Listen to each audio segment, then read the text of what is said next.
Á ég að borga maka minn leigu?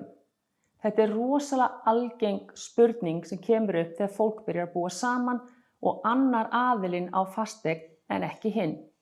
Auðvitað þurfa allir að búa einhvers staðar og það er eðlilegt þegar þú ert að máta þið saman hvort að sambúðin virki að þið skipti öllum kostnaðinum 50-50. En hins vegar segi ég alltaf að upphæðið skyldi endinn skoða og það er mjög mikilvægt að ákveða á hvað tímapunkti ætlið þið að fara að vera meira sem meðeigendur og minna sem meðleigjendur.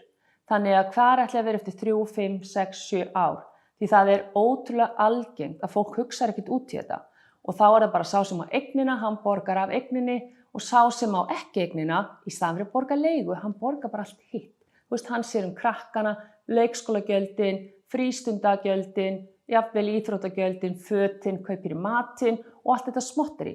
10 árum seinna skilur fólk og þá situr þessi eignalausi uppi svolítið með stutta stráið vegna þess að hann á ekki neitt.